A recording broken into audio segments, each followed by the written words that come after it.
Bismillahirrahmanirrahim. Assalamualaikum warahmatullahi wabarakatuh. Halo teman-teman semuanya. Kali ini saya akan membahas FR khusus perawat terampil ya, untuk sesi kedua. Saya mengumpulkan FR ini dari grup Telegram dan WhatsApp ya, yang telah saya rangkum menjadi 10 besar soal-soal FR tentang perawatnya. Oke teman-teman, bisa klik like, share, comment, and subscribe agar channel ini terus berkembang, dan saya juga bersemangat untuk membagikan FR atau soal SKB lainnya, dan semoga kita sama-sama berdoa saya dan teman-teman lulus di tahun ini CPNS ya. Amin ya rabbal alamin. Oke, kita langsung mulai saja. Di sini saya ada 10 pembahasan, yaitu tentang pertama, pelayanan promotif preventif BPJS itu apa? Karena di grup-grup FR itu ada yang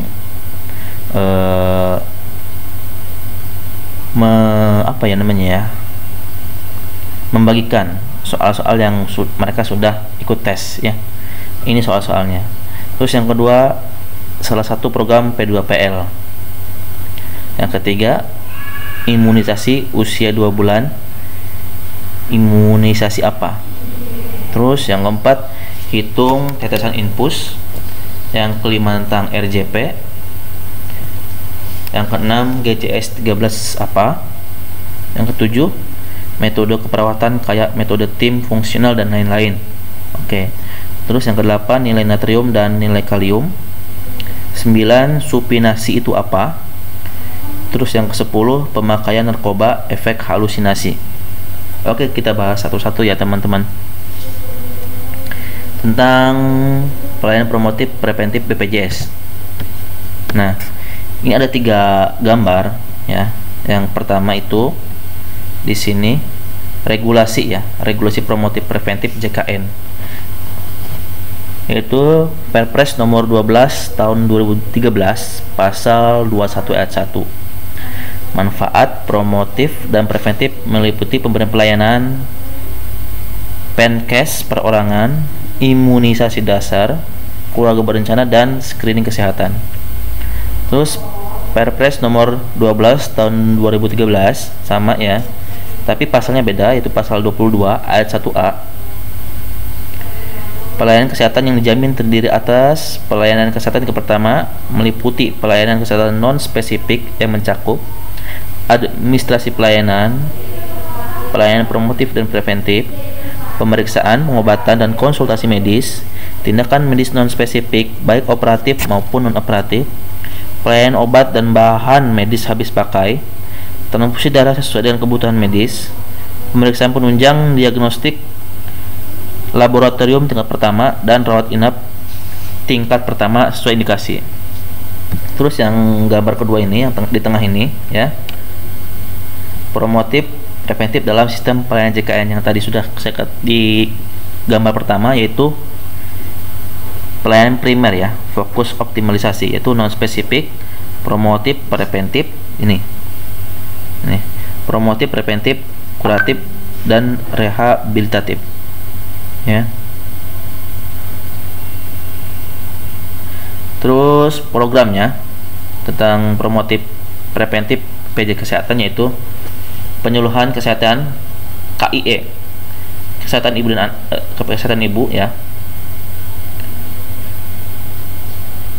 Maaf, bukan KIE ya maksudnya. Ya, bukan kesehatan lah. Terus olahraga sehat, pelayanan keluarga berencana, screening kesehatan primer dan sekunder, prolanis, duta atau kader promotif preventif, konsep dan pilot project. Yang terakhir itu promotif preventif spesifik darah. Jadi programnya ada 1, 2, 3, 4, 5, 6, 7 atau 7 program. Ingat-ingat, biasanya ini yang biasanya keluar teman-temannya pelayanannya: penyuluhan kesehatan KIE, olahraga sehat, pelayanan keluarga berencana, screening kesehatan primer dan sekunder, Prolanis, duta atau kader promotif preventif spesifik darah, ya. Tapi di sini ditanyakan pelayanan promotif preventif PPJS, ya. Di sini ada nih manfaat pelayanan promotif preventif melalui pemberian pelayanan ini nih. Ini yang ditanyakan promotif preventif PPJS. Jadi PNKes perorangan, imunisasi dasar, kalau berencana dan screening kesehatan. Oke, lanjut ya. Pertanyaan yang kedua. Salah satu program P2PL. Nah, P2PL itu singkatan dari pengendalian penyakit dan penyehatan lingkungan. Pengendalian penyakit, penyehatan lingkungan, ya. Programnya itu surveillance epidemiologi. Surveillance terpadu penyakit STP atau STP, surveillance terpadu penyakit. Pelacakan kasus TBC, kusta, flu burung, ISPA, diare, IMS atau infeksi menular seksual, rabies, DBD, cikungunya atau malaria, ya. Terus program selanjutnya imunisasi, UCI, imunisasi dasar lengkap, ya. KIPI, kejadian ikutan pasca imunisasi, jadwal imunisasi dan efek samping imunisasi. Sekali lagi, salah satu program P2PL yaitu surveillance epidemiologi, pelacakan kasus, imunisasi, UCI atau KIPI atau jadwal imunisasi atau efek samping imunisasi. Dari 1, 2, 3, 4, 5, 6, 7 program. Salah satunya saja, ya. Imunisasi, pelacakan kasus, surveillance, KIPI, jadwal imunisasi, efek samping imunisasi. Oke, sudah mengerti ya teman-teman, ya. Salah satu program P2PL. Biasanya P2PL itu kan di puskesmas, ya. Oke. Selanjutnya, imunisasi usia 2 bulan. Imunisasi apa? Nah, ini tentang imunisasi sudah saya berikan, ya, soal SKB-nya, contoh soal SKB-nya di video sebelumnya. Teman-teman bisa menonton di video tentang soal-soal imunisasi. Jadi soal imunisasi itu ada di PMK nomor 12 tahun 2017 tentang penyelenggaraan imunisasi. Itu lengkap semuanya teman-teman di situ, ya. Jadi ingat-ingat PMK nomor 12 tahun 2017 tentang imunisasi. Yang ditanyakan itu 2 bulan, ya. Imunisasi apa? Jadi 2 bulan itu DPT, HB, HIB1 dan polio 2. Bisa dibaca di sini, ya. 3 bulan DPT, HB, HIB2, polio 3. 4 bulan DPT, HB, HIB3, polio 4, IPV. Terus 9 itu campak. Yang 0 hari atau 0 bulan lah mungkin, ya. Hepatitis B saja, ya. Tidak ada yang lain. Oke. Kalau teman-teman butuh soal SKB bisa lihat video saya sebelumnya, ya. Lanjut, ya. Sekarang hitung tetesan infus. Nah, hitung tetesan infus, ya. Ini adalah rumus tetesan infus. Jumlah cairan yang dibutuhkan dikali faktor tetesan dibagi tetesan yang ditentukan atau jam kali 60 menit. Nah, 60 menit itu udah dari sananya teman-teman, ya. Jangan hilang-hilangkan. Nah, ini untuk faktor tetesan ternyata ada 2 teman-teman, ya. Tergantung yang digunakannya mereknya. Tapi saya tidak mengatakan merek, ya. Bisa menggunakan 15 atau yang menggunakan 20 makro, ya. Oke. Contoh soal menghitung tetesan tiap menit dewasa. Cairan yang tersedia 1 pelabot biasanya 500 cc. Cairannya harus habis dalam 10 jam. Berapakah jumlah tetesan setiap menitnya? Menggunakan infus makro, ya. Infus makro berarti 15 atau 20, ya. Faktor tetesannya ini 20 atau 15. Kita masukkan, ya. Di sini tersedia 500 cc, teman-teman. Jadi cairan yang dibutuhkan itu 500 cc. Masukkan sini 500 cc dikali faktor tetesannya apa? Makro. Itu 20. Kalau untuk dewasa 20, ya. 500 kali 20 per atau dibagi 10. Nah, 10 ini adalah tetesan, harus habis dalam berapa jam? 10 jam, berarti 10. Ini 10 jam dikali 60 menit sama dengan hasilnya 16,6 tetes per menit. Ya. 16 tetes. 16,6 tetes per menit. 16 aja teman-teman ya, 16 tetes per menit.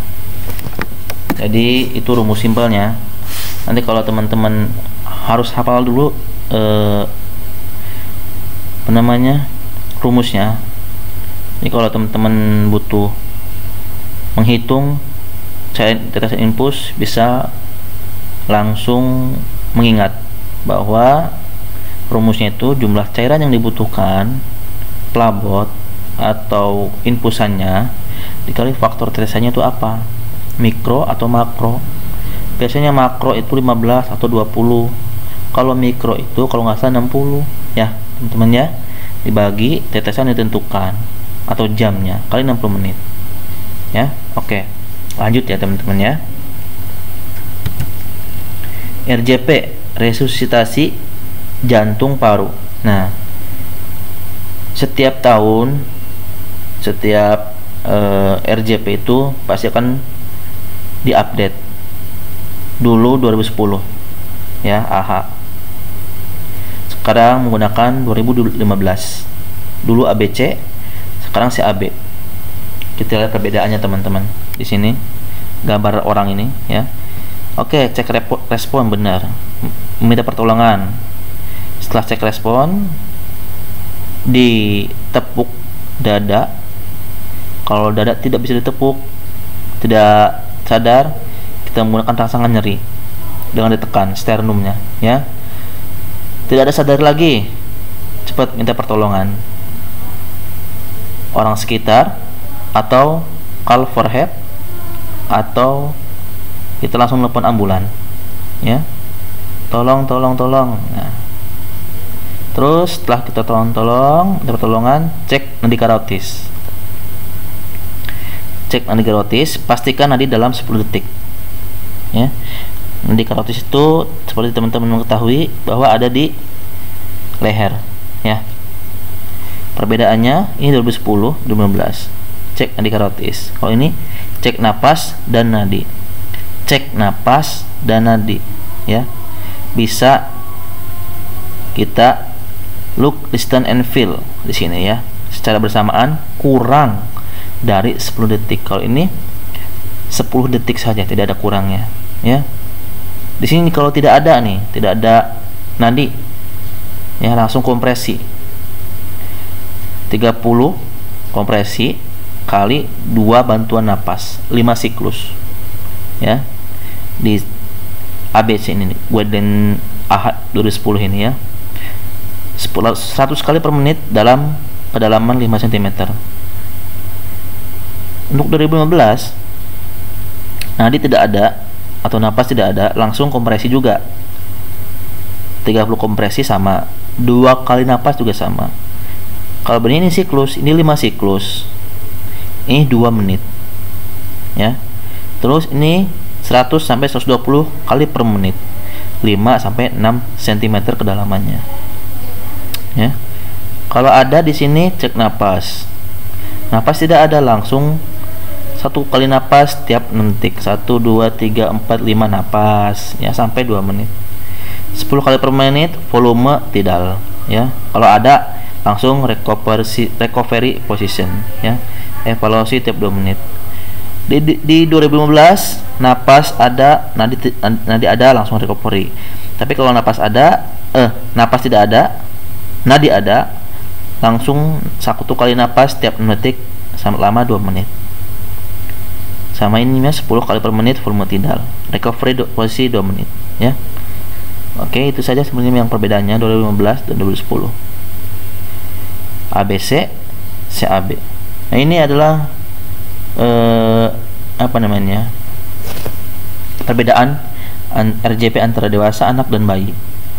Ini rasio pijatan 30 30 kompresi, 22 ventilasi, 1 dan 2 penolong untuk dewasa. Kalau anak-anak 1 sampai 8 tahun 5 kompresi 1 kali ventilasi. Kalau bayi 3 kali resusitasi, 1 kali ventilasi, ya.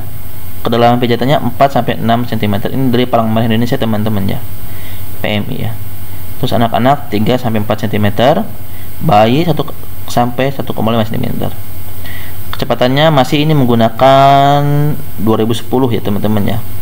Soalnya masih sampai 100 kali per menit. Kalau sekarang 100 sampai 120 kali per menit, ya. Teman-teman bisa baca saja di sini. Ada semuanya. Tapi yang terbaru itu AHA 2015, ya. Lanjut, ya. RJP. Oke. Nah, tentang GCS 13 apa katanya, ya. GCS itu seperti teman-teman lihat di sini, Glasgow Coma Scale. Ya, Glasgow Coma Scale itu adalah, kita lihat di sini, skala yang digunakan untuk menilai tingkat kesadaran secara kuantitatif pada klien dengan menilai respon klien terhadap rangsangan yang diberikan. Oke, dari AVM, A itu mata, ya, V itu verbal, M itu motorik. Nanti A itu 4, V itu verbal itu 5, M itu motorik itu 6. Kalau saya lebih simpelnya, saya lebih lebih hafal dari mata, mulut, tangan. Mata, mulut, tangan, ya. Itu simpelnya saya sih kalau belajar. Jadi mata itu 4, verbal itu 5, tangan itu 6. Jadi 4, 5, 6. Jadi lebih enak. Tapi terserah teman-teman menghafalnya seperti apa. Untuk 4 spontan, membuka mata spontan, mendengar perintah dengan suara, 2 dengan rasa nyeri, 1 tidak membuka mata, ya. Teman-teman bisa baca aja ya di sini, ya, baca aja semuanya. Jadi mungkin teman-teman yang berada di rumah sakit atau di IGD, dimanapun itu, IGD, puskesmas atau rumah sakit, pasti sudah hafal, ya.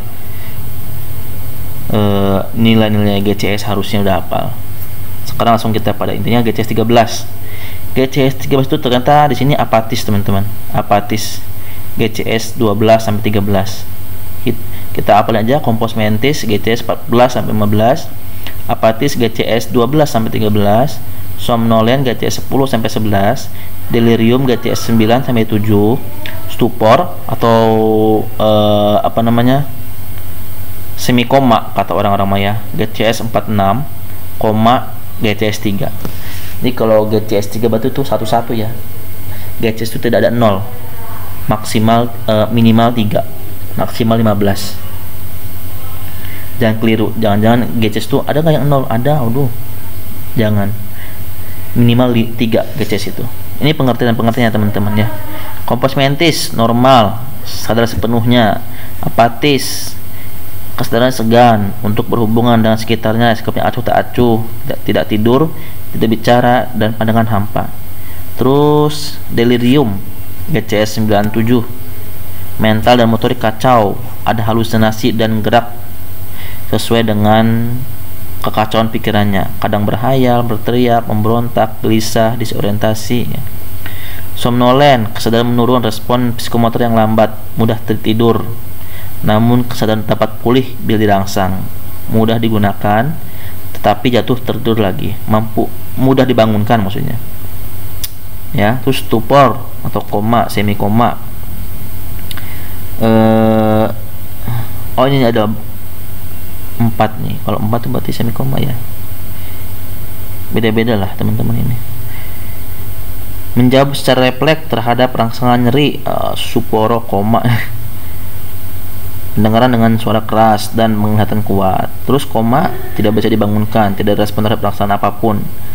Biasanya udah di GCS 3 itu udah di ICU, ya. HCU, ICU. Yang sudah, ya, tidak ada kesadaran sama sekali, ya, teman-teman. Oke, lanjut, ya. Dari GCS lanjut kita ke soal berikutnya. Terus ada metode keperawatan. Nah, ini metode keperawatan ada 4, ya, teman-teman, ya. Menurut Grant and Massey 1997 dan Marquis dan Huston 1998. Ada fungsional, kasus, tim, dan primer. Nah, ini metode keperawatan ini ada soal-soalnya, mungkin soal-soal cerita, ada juga soal cerita ya. Metode menggunakan metode keperawatan apa. Tapi di FR yang saya lihat di sini hanya garis besarnya saja metode keperawatan apa pengertiannya ya. Salah satunya yaitu fungsional, kasus, tim, dan primer. Fungsional itu perawat melaksanakan tugas tindakan tertentu berdasarkan jadwal kegiatan yang ada. Metode ini digunakan sebagai pilihan terbatasnya jumlah dan kemampuan perawat, sehingga setiap perawat hanya mampu menjalankan 1-2 jenis tindakan atau intervensi kepada semua pasien dirawat. Itu metode kasus. Umumnya dijalankan di ruang perawatan seperti intensif dan isolasi. Rasio perawat 1:1, berarti 1 perawat 1 pasien, di mana perawat bertanggung jawab melakukan asuhan dan observasi pasien tertentu. Pasien akan dirawat oleh perawat yang berbeda untuk setiap shift dan tidak ada jaminan pasien akan dirawat oleh perawat yang sama hari berikutnya. Tim. Metode ini menggunakan tim yang terdiri atas anggota perawat yang berbeda-beda dalam memberikan asuhan keperawatan terhadap sekelompok pasien. 6-7 perawat profesional dan pelaksana akan bekerja dalam satu tim yang saling membantu dan akan dipilih satu orang sebagai ketua tim, K-tim atau Klo-tim ya. Primer. Perawat bertanggung jawab terhadap semua aspek asuhan perawatan dari pengkajian kondisi pasien untuk mengkoordinasi asuhan keperawatan. Rasio 1 perawat 4 pasien. Biasanya ini di bangsal-bangsal ya teman-teman ya. Perawat bertanggung jawab penuh selama 24 jam terhadap askep. Metode ini ditandai dengan adanya keterkaitan antara pasien dan perawat yang bertugas untuk merencanakan, melakukan dan koordinasi asuhan perawatan selama pasien dirawat. Biasanya di bangsal ya. Ini di tim ini di IGD biasanya. Kalau kasus di isolasi. Kalau fungsional apa ini?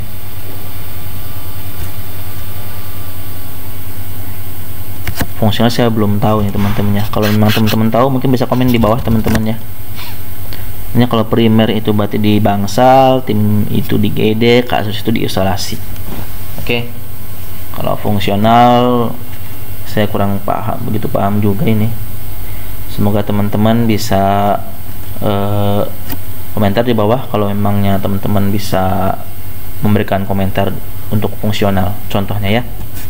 Terus soal selanjutnya teman-teman, nilai natrium dan nilai kalium. Oke, elektrolitnya ini di sini beda-beda teman-teman, tapi tidak jauh beda sebenarnya nilainya.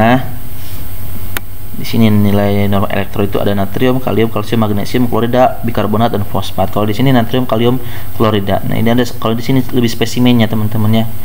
Natrium itu ada urin 24 jam, serum dan plasma, cairan cerebrospinal. Kalau kalium urin 24 jam, serum dan plasma. Kalau klorida urin 24 jam, serum dan plasma. Nilai rujukannya berarti kalau natrium 135 ya. Ini berarti 135, 136 sampai 145 ya. Serum dan plasma. Terus kalau kalium 3,5 sampai 5 atau 3,5 sampai 5,3 ya. Berarti sekali lagi kalau natrium 136 sampai 145. Kalau kalium 3,4 sampai 5 ya. Natrium kalau di sini 135 sampai 145 natrium. Kalau kalium di sini 3,5 sampai 5,3 ya. Oke. Selanjutnya, supinasi itu apa? Oh, ini supinasi itu room ya, range of motion. Ternyata di sini ada soalnya teman-teman. Mungkin teman-teman yang belum tahu, ada di pembahasan FR saya sebelumnya, sesi pertama room, tentang room ya. Tapi ini menjerumus ke supinasi pertanyaannya ya. Di sini sudah ada pengertiannya, gerak mengadahkan tangan. Nah, seperti ini nih. Gerak mengadahkan tangan, sedangkan pronasi adalah gerak menelungkupkan tangan. Kedua macam gerakan ini seperti gerakan melingkar satu sumbu sentral, sehingga disebut juga rotasi. Disebut rotasi. Nah, ini tengah ini rotasi. Supinasi itu meminta, pronasi itu ke bawah ya, menelungkupkan tangan. gaya meminta itu ternyata namanya supinasi, teman-teman. Ingat aja, meminta itu apa sih? Supinasi. Kalau menelungkupkan tangan berarti pronasi, ya. Bisa dibaca di sini: ekstensi dan fleksi, supinasi dan pronasi, inversi dan eversi, abduksi dan aduksi, depresi dan elevasi, ya. Ekstensi merupakan gerakan meluruskan tangan. Ekstensi meluruskan tangan. Biasanya kalau sebelum olahraga di sekolah, kamu akan diminta melakukan pemanasan dulu. Nah, fleksi gerakan menekukkan tangan, ya. Ekstensi itu berarti meluruskan tangan. Fleksi itu menekukkan tangan, ya. Tuh. Terus supinasi tadi udah, ya. Pronasi. Nah. Tadi udah. Terus inversi, gerakan memiringkan telapak kaki ke arah dalam tubuh, ya. Sedangkan eversi adalah gerakan memiringkan telapak kaki ke arah luar kaki, ya. Inversi itu ke dalam dan keluar kaki ini, ya. Abduksi, gerakan yang menjauhi badan. Abduksi contohnya gerakan merentangkan tangan. Sedangkan aduksi adalah gerakan yang mendekati badan, ya. Merentangkan tangan, abduksi. Abduksi merentangkan tangan. Aduksi berarti membalikannya, ya, semula. Kayak inversi dan eversi. Kalau itu kaki, kalau abduksi tangan. Terus depresi, gerakan menurunkan anggota tubuh, sedangkan elevasi adalah gerakan menaikkan anggota tubuh. Contohnya gerakan mengangkat kepala ke atas dan gerakan menurunkan kepala ketika sedang berolahraga, ya. Oke. Room ini, ya, range of motion, ada di pembahasan sebelumnya, FR sebelumnya, ya. Bisa dilihat video sebelumnya saya. Oke, lanjut teman-teman. Ini adalah gerakan-gerakannya. Ada pinggul, ada lutut, bahu, ya, siku, lengan bawah, pergelangan tangan, jari tangan, ibu jari. Ibu jari itu ada fleksi, ekstensi, abduksi itu menjauhkan, jauh ke samping. Aduksi ke depan. Ke samping, ke depan, ke samping, ke depan. Berarti ke samping itu aduksi, abduksi. Aduksi itu seperti semula. Oposisi, nah, menyentuhkan ibu jari pada setiap yang kayak ngitung, kalau kita ngitung tasbih, ya. Kalau nggak tasbih, ya itu oposisi namanya, ya. Kalau nggak ada tasbih pakai oposisi. Oke, lanjut, ya. Nah, ini adalah terakhir nih, FR terakhir, yaitu pemakaian narkoba, efek halusinasi. Nah, sebelum kita mengetahui efek halusinasinya, kita harus tahu dulu nih penggolongan narkoba. Narkotika golongan 1 itu ganja, ya, opium dan tanaman koka. Golongan 2 morfin, alfa-prodina dan lain-lain. Golongan 3 yaitu apa nih?